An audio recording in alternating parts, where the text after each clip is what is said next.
भवानी मंडी में जयपुरिया मिल के नाम से चर्चित भूमि पर कोर्ट ने यह कहते हुए स्टे लगा दिया कि राज्य सरकार क्या अब कोर्ट को टोपी पहनाने का काम करेगी। पट्टाधारकों की ओर से पैरवी कर रहे अतिरिक्त महाधिवक्ता के अनुसार आजादी से पूर्व सन 1932 में तत्कालीन महाराज राजेंद्र सिंह ने तेल मिल संचालन के उद्देश्य से सेठ पेस्टोन को यह भूमि बख्शिश में दी थी, जिसे जयपुरिया ब्रदर्स नाम की कंपनी ने बाद में खरीद लिया। तब से यह भूमि पूरे ही नगर में जयपुरिया मिल के नाम से चर्चित है। वहीं दूसरी ओर याचिकाकर्ता भवानी मंडी निवासी भाजपा पार्षद अवनीश जायसवाल के अधिवक्ता डॉक्टर अभिनव शर्मा ने 19 बीघा 15 बिस्वा राजकीय भूमि को एक आपराधिक षड्यंत्र बताकर भ्रष्ट तरीके से प्रभावशील निजी व्यक्तियों के नाम भू रूपांतरण कर पट्टे जारी कर निर्माण स्वीकृति जारी करना बताया। न्यायालय को बताते हुए कहा कि इससे पूर्व 2014 में स्वयं राज्य सरकार और नगर पालिका भवानी मंडी ने न्यायालय में याचिका लगाकर भ्रष्ट अधिकारियों द्वारा भूमि की 90B कार्रवाई पर आपत्ति जताते हुए इसे असंवैधानिक और भ्रष्ट आचरण बताया था। उस समय राज्य की भारतीय जनता पार्टी नीति सरकार ने इस भूमि पर किसी भी निर्माण स्वीकृति जारी करने पर रोक लगा दी थी और भूमि को राज्य के नाम दर्ज करा लिया था। लेकिन राज्य में सत्ता परिवर्तन के साथ ही नई सरकार ने याचिका को वापस ले लिया और सरकारी भूमि को निजी भूमि बताकर उस पर पट्टे और निर्माण स्वीकृति जारी कर दी, जिसे जनहित याचिकाओं को चुनौती देना बताया है।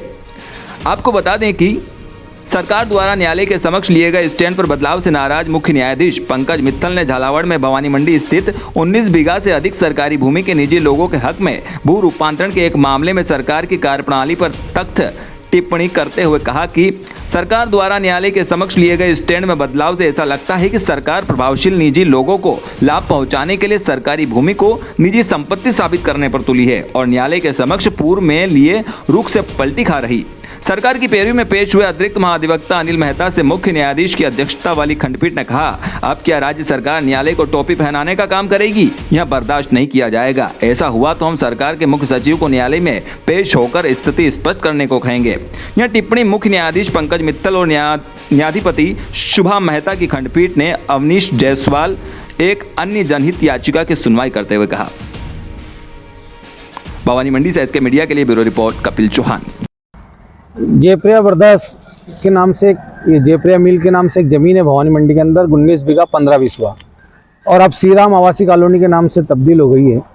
ये 2032 के टाइम हमारे झालावाड़ दरबार ने इंडस्ट्रीज लगाने के लिए पिस्टन जी को दी गई थी और बख्शिश में दी गई ज़मीन थी। अभी कुछ समय पहले कांग्रेस सरकार की टाइम अगली उस टाइम कुछ भूमाफियाओं ने मिलकर मिलनसारी से इसकी 90B हो गई। 90B होने के बाद इस पे पट्टे जारी कर दिए गए। एक ही रात के अंदर सारे पट्टे 19 बीघा 15 बिस्वा के पट्टे जारी कर और एक ही रात में रजिस्ट्री कर दी गई, जबकि रजिस्ट्री ऑफिस यहाँ होने के बाद भी पाटन जाकर रजिस्ट्री की गई और इसी को लेकर एक ऊपर शिकायत की गई। जब कांग्रेस का ही बोर्ड था और कांग्रेस ने ही बोर्ड नहीं इस पट्टे को रातों रात जारी करे गए।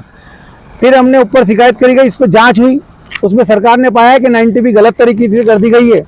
उस जाँच रिपोर्ट को लेकर सरकार ने एक आदेश जारी करें DLP ने कि इस पर तुरंत प्रभाव से रोक लगाई जाए और नगर पालिका सक्षम न्यायालय में वाद दायर करे, जिसको लेकर भारतीय जनता पार्टी का बोर्ड बना और उसने इसको लेकर हाई कोर्ट में एक याचिका लगाई नगर पालिका द्वारा। वो याचिका पेंडिंग चली रही थी और वसुंधरा जी की सरकार आई, उनने एक आदेश जारी करे कि इसमें निर्माण स्वीकृतियाँ कुछ भी नहीं की जाए। ये सख्त आदेश थे। उसके बाद वो आदेश जारी रहे और अभी धारीवाल जी की सरकार आने के बाद ये हमारे अशोक गहलोत की सरकार आने के बाद एक आदेश फिर करे गए DLP द्वारा। उस आदेश को पलटकर राज्य सरकार ने ये आदेश करे नगर पालिका को कि इस पर निर्माण स्वीकृति दी जाए और पट्टे जारी कर दिए जाए। इसी आदेश को और कोर्ट से केस वापस ले लिया जाए, जबकि एक बार जब कोर्ट में केस चला गया तो केस वापस लेने की कोई चीज़ नहीं था। ये फर्जी तरीके से काम किया गया और इसको कोर्ट ने सही माना और हमने उसके खिलाफ जनहित याचिका लगाई। जनहित याचिका कोर्ट ने मानकर आज चीफ जस्टिस साहब ने स्टे दिया है। इस पर सख्त तरीके से रोक लगा दी गई है और जो निर्माण हो रहे हैं वो गलत तरीके से हो रहे हैं। अगर ये निर्माण सरकार कोर्ट हमारे पक्ष में फैसला देती है तो स्वतः ही अपने मकान को तोड़ना पड़ेगा, ये आदेश है। और लेल बेच सब पर रोक लगा दी गई है और 2 साल में अगर फैक्ट्री नहीं चले तो स्वतः ही सरकार में चली जानी थी, पर अधिकारियों की लापरवाही और अधिकारियों की मिलनसारी से इस जमीन को सरकार में नहीं लिया गया। इसी को लेकर याचिका लगाई गई थी और सरकार कोर्ट ने हमें पक्ष में फैसला दिया है। में जो है यहाँ पर निर्माण कार्य हो चुके हैं, तो क्या माने कि कॉलोनाइजरों द्वारा एक तरह से भोली भाली जनता को बेवकूफ बनाने का प्रयास? ये शुरू से इस जमीन विवाद है। जिन लोगों ने जमीनें ली है ये गलत तरीके से ली है, शुरू से इसका विवाद चल रहा है। आए दिन पेपरों में इसकी खबरें छपती है, मीडिया के द्वारा पता चलता है, फिर भी लोग ले रहे हैं, तो ये गलत है। इन लोगों ने लालच में जाकर लिया है और उन भूमाफियाओं के चक्कर में फंस के ले लिया है। पर सरकार कोर्ट के आदेश होने के बाद ये सब ध्वस्त होंगे और हमें कोर्ट पर पूरा विश्वास है मुझे कि ये निर्णय पब्लिक के और हमारे पक्ष में आएगा और ये खेल मैदान बनेगा और वापस सरकार में जाकर कुछ सरकार जो चाहे इस पर ग्राउंड बना सकती है, इंडस्ट्री लगा सकती है। जार प्रदेशाध्यक्ष हरिवल्लभ मेघवाल के निर्देशानुसार झालावाड़ जिला अध्यक्ष सुशील जैन के नेतृत्व व संरक्षक राधेश्याम काला के मार्गदर्शन में पत्रकार साथी धरनावत बालाजी छतरपुरा पहुंचे। जार के पत्रकार रणजीत सिंह के आह्वान पर ग्राम पंचायत परिसर में एक सादा कार्यक्रम आयोजित कर पत्रकारों को एकजुट करने व उनके हितों के बारे में चर्चा हुई। सर्वप्रथम कार्यक्रम में मौजूद सभी साथियों ने एक दूसरे को नववर्ष की बधाई दी। उसके बाद जिला अध्यक्ष सुशील जैन, संरक्षक राधेश्याम काला, भवानी मंडी नगर अध्यक्ष कपिल चौहान, मीडिया प्रभारी राजेश जैन, जगदीश पाटीदार, बुराड़े जोगा व विशाल श्रीवास्तव का साफा व माला पहनाकर स्वागत हुआ। इस दौरान रेल मैन के नाम से पूरे प्रदेश में चर्चित व जार के संरक्षक राधेश्याम काला ने ग्रामीणों की मांग पर झालावाड़ रोड जंक्शन पर ट्रेनों के ठहराव को लेकर आने वाली 10 जनवरी को सांकेतिक धरना प्रदर्शन करने की अपील की। अंत में पत्रकार लोकेश मकवाना ने सभी का आभार व्यक्त किया। मौके पर दिलीप नरेगा, राजस्थान पत्रिका, दैनिक भास्कर, रणजीत मेघवाल, हमारा समाचार, आशीष गुप्ता भिलवाड़ी सहित कई पत्रकार साथी मौजूद रहे। बाद में कार्यक्रम की समाप्ति के तहत घरनावत बालाजी में दर्शन करने पहुंचे सभी पत्रकार साथियों का घरनावत बालाजी समिति सहित कई स्थानीय लोगों व समितियों ने स्वागत सम्मान किया। छतरपुरा से इसके मीडिया के लिए रणजीत मेघवाल। आप अभी जार एसोसिएशन से जुड़े हैं, 3-4 दिन हुए हैं, किस तरह का अपने आप को आप महसूस कर रहे हैं? सर मैं अच्छा महसूस कर रहा हूँ। मैं अभी मेरे पास दैनिक भास्कर की न्यूज़ एजेंसी है, तो मैं जार एसोसिएशन से जुड़ा हूँ, तो मैं पूरी ईमानदारी से कर्तव्यनिष्ठा के साथ काम करूँगा। आप लंबे समय से पत्रकारिता कर रहे हैं जी। किस तरह का आप आज महसूस कर रहे हैं? आज आपके यहाँ पर एक नई टीम जो है बनने जा रही है। अच्छी बात है सब। झालावाड़ रोड में प्रेस कॉन्फ्रेंस के माध्यम से पत्रकार व मीडिया साथी ग्राम पंचायत छतरपुर में बालाजी सेवा समिति द्वारा झालावाड़ रोड में 10 जनवरी को शांतिपूर्ण तरीके से धरना प्रदर्शन रखा। उसी को लेकर चर्चा परिचर्चा हुई। मीडिया को अवगत कराते हुए कहा कि झालावाड़ रोड स्टेशन पर कोरोना काल से ही ट्रेनों का ठहराव बंद हो गया था। अब इन ट्रेनों को यहाँ पर नहीं रोका जा रहा। इसी को लेकर रणजीत मेघवाल ने बताया कि पंचायत छतरपुर के आसपास पंचायत व 40 गाँवों को मिलाकर कई बार रेल मंत्री, सांसद, डीआरएम, जीएम सभी को ज्ञापन देकर कई बार अवगत कराया है। वहीं आने वाली 10 जनवरी को शांतिपूर्ण धरना इसी संबंध में रखा गया है। उसी को लेकर कई ग्रामीण इकट्ठे हुए। झालावाड़ से इसके मीडिया के लिए रणजीत मेघवाल। वर्ष 2019 से 2020 कोरोना काल में झालावाड़ रेलवे स्टेशन पर गाड़ियों का ठहराव बंद कर दिया गया था। जब कोरोना काल ही चला गया और अन्य स्टेशनों पर गाड़ियों का ठहराव दे दिया गया, तो छतरपुरा में जो गाड़ियां ठहरती थी उनका ठहराव दिया जाना नितांत आवश्यक है।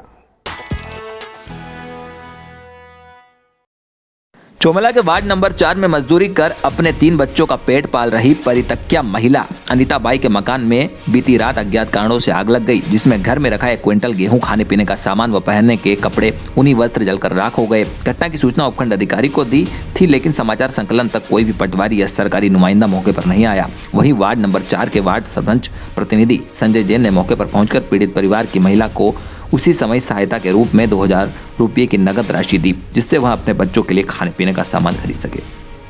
चौमला से इसके मीडिया के लिए रमेश मोदी। बताओ कितनी बजे आग लगी है, कैसे लगी? 4 बजे आग लगी और धुआं घुटाने लगा, सबका जीव घबराने लगा। तो पार्टियां देख के किसके घर में आग लगी, तो यहाँ पे आके देखा कि आग लग रही, सब पानी लेके बुझाने लगा हम। अच्छा, और कितना नुकसान हुआ? वो दान 50 किलो दूध, 1 क्विंटल तो दान गया।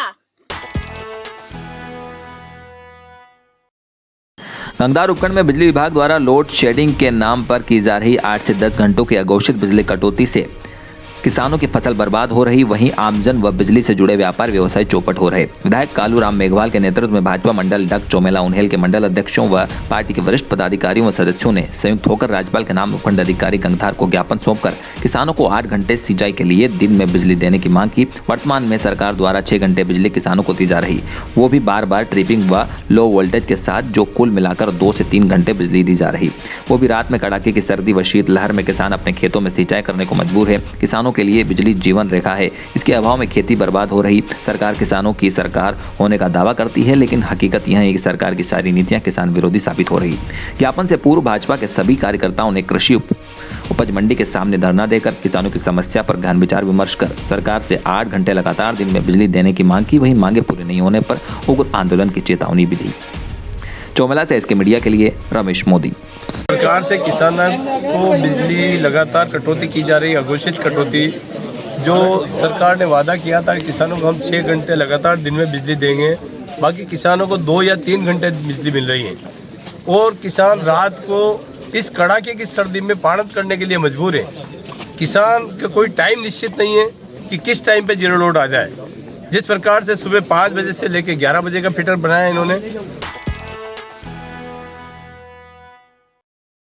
आगर जिले की सुसनेर तहसील के डोंगरगांव से बराई गांव तक बनने वाली प्रधानमंत्री सड़क मार्ग के अधूरे पड़े कार्य के चलते डोंगरगांव से बराई आने जाने वाले लोगों व स्कूली बच्चों के साथ राहगीरों को सड़क से गुजरते समय परेशानी का सामना करना पड़ रहा। डोंगरगांव से लेकर बराई गुरुवाड़िया के क्षेत्रवासियों द्वारा कई बार सड़क को लेकर अधिकारियों को अवगत कराया, उसके बावजूद कार्य जस के तस पड़ा है। ठेकेदार द्वारा निर्धारित समय में कार्य पूरा नहीं किए जाने से ग्रामीणों में काफी रोष है। इस मार्ग पर महीनों में सड़क पर गिट्टी डालकर छोड़ने से वाहन चालक दुर्घटना का शिकार हो रहे, साथ ही अधिक समय भी लग रहा। करोड़ों रुपए की लागत से बन रही सड़क निर्माण में हो रही देरी से हर कोई परेशान है। सड़क का कार्य प्रारंभ 13/8/2020 को शुरू हुआ था, वहीं कार्य पूर्णता 12/8/2022 को कार्य पूरा होना था, लेकिन धीमी गति से चलने के बाद मार्ग का काम बंद पड़ा है। क्षेत्र के लोगों व मरीजों को चिकित्सा पहुंचने में भी परेशानी का सामना करना पड़ रहा। मरीजों को चिकित्सालय पहुंचने में अधिक समय लगने से मरीजों की जान पर खतरा बना है। यही नहीं, आपको बता दें कि शनि मंदिर पर भी सैकड़ों की संख्या में भक्तों का आना जाना लगा रहता है, जिससे बाइक सवार के गिरने का डर बना है। अब देखना दिलचस्प होगा कि क्या अधूरे पड़े कार्य का निर्माण होगा या फिर ठेकेदार द्वारा अपनी मनमानी पर कार्य किया जाएगा। सुएज से इसके मीडिया के लिए गणेश सोनी। तो अभी तक कार्य पूर्ण नहीं हुआ क्या इसका? अब क्या बताएं, सब शासन का काम है। शासन प्रशासन कोई ध्यान नहीं दे रहा है। मतलब कि मंदिर में इतनी धूल, मतलब 1 साल के लगभग हो गया, 13-14 महीने के लगभग हो गए। ठेकेदार ने इसे खोला, उसके बाद उसने बस एक कंकड़ डाल के ना वो पानी चेक करता है। कई बार हमने उसे बोला पर वो बोलता है कि इसका टेंडर ही पास नहीं हुआ। तो यहाँ पर बाइक से जो आते हैं दर्शन के लिए कई बार गिरे भी है। हाँ, बहुत समस्या आती है, कई लोग गिरते हैं। पिछले दिनों पहले ग्राम सालियाखेड़ी में शासकीय माध्यमिक विद्यालय व आंगनवाड़ी केंद्र क्रमांक 2 में जल जीवन मिशन योजना के तहत पानी नहीं मिल रहा था, जिसको लेकर एसके मीडिया की टीम ने मौके पर पहुंचकर स्थिति का जायजा लिया और खबर को प्रमुखता से प्रसारित किया था। उसी को लेकर जिम्मेदार अधिकारी ने मामले को संज्ञान में लेते हुए ठेकेदार को अवगत कराया। वहीं शनिवार को ठेकेदार अपनी टीम के साथ शासकीय माध्यमिक विद्यालय पहुंचे, जहां पर हो रही अव्यवस्थाओं को दुरुस्त कर सुचारू रूप से जल जीवन मिशन के तहत आंगनवाड़ी व स्कूली बच्चों को पानी पहुंचाया गया। स्कूली बच्चों व शिक्षकों द्वारा इसके मीडिया का धन्यवाद ज्ञापित किया। सालियाखेड़ी से इसके मीडिया के लिए गणेश सोनी। जिले के नाहरगढ़ में शराब ठेकेदार द्वारा मीडिया कर्मी को जान से मारने की धमकी देने के बाद मीडिया जगत सहित क्षेत्र के लोगों में जमकर आक्रोश है। आक्रोश स्वरूप अखिल भारतीय पूर्व सैनिक संगठन मंसूर द्वारा आरोपी शराब ठेकेदार व सरपंच पति नितेश चौहान के खिलाफ कड़ी कार्रवाई की मांग को लेकर जिले के पूर्व सैनिक संगठन के सभी पदाधिकारियों द्वारा एकत्रित होकर मुख्यमंत्री शिवराज सिंह चौहान के नाम नाहरगढ़ थाने के उप निरीक्षक भीम सिंह राठौर को ज्ञापन सौंपा। मंदसौर जिले के पूर्व सैनिक संगठन द्वारा ज्ञापन सौंपकर कहा कि पिछले दिन नाहरगढ़ के युवा जागरूक पत्रकार व अखिल भारतीय पूर्व सैनिक संगठन के सदस्य सेना निवृत्त फौजी धर्मेंद्र सोनी के छोटे भाई व राजेंद्र उर्फ राजू सोनी पिता परमानंद सोनी को नाहरगढ़ शराब दुकान के ठेकेदार व ग्राम पंचायत कोलवा के सरपंच पति निर्धारी गांव के निवासी नितेश चौहान ने अवैध शराब की खबर प्रकाशन से बौखलाकर फोन पर जान से मारने की धमकी दी, तो वहीं अपने नौकरों से गाड़ी चढ़वा कर खत्म कराने की बात कही। मामले से आक्रोशित सभी पूर्व सैनिक संगठन के पदाधिकारियों ने नाहरगढ़ थाने में एकत्रित होकर आरोपी पर कड़ी कार्रवाई की मांग का ज्ञापन सौंपा। इस दौरान अखिल भारतीय पूर्व सैनिक संगठन के जिले के कई पदाधिकारी मौजूद रहे। नाहरगढ़ मंदसौर से एसके मीडिया के लिए ललित शंकर।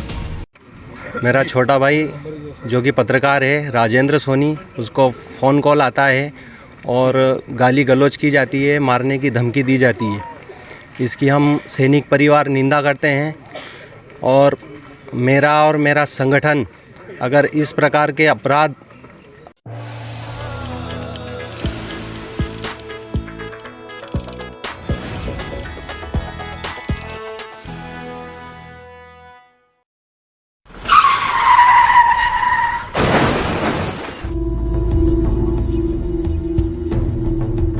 जीवन में कभी कभी रोड पर या घर पर कोई आकस्मिक दुर्घटना हो जाती है जिससे कोई हमारा चाहने वाला या अजनबी जख्मी हो जाता है और कई बार ये संभव नहीं हो पाता कि तुरंत अस्पताल पहुंचाया जा सके।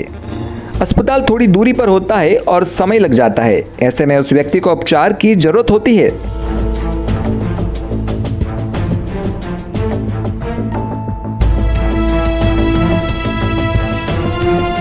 जख्मी व्यक्ति को समतल जगह पर लिटाएं।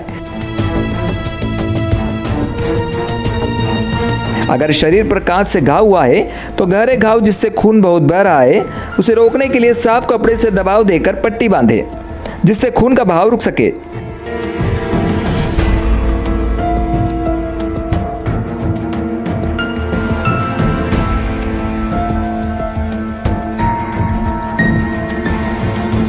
और अगर कांच के गहरे धसे घाव से खून बह रहा हो तो उस गहरे धसे कांच के टुकड़े को न निकालें और घाव पर चूना, मिट्टी, राख इत्यादि पदार्थ न लगाएं। अगर घायल व्यक्ति के सर पर चोट लगी हो तो एम्बुलेंस में सीधे लिटाकर ले जाएं और मरीज को मुंह से कुछ न खिलाएं व पिलाएं।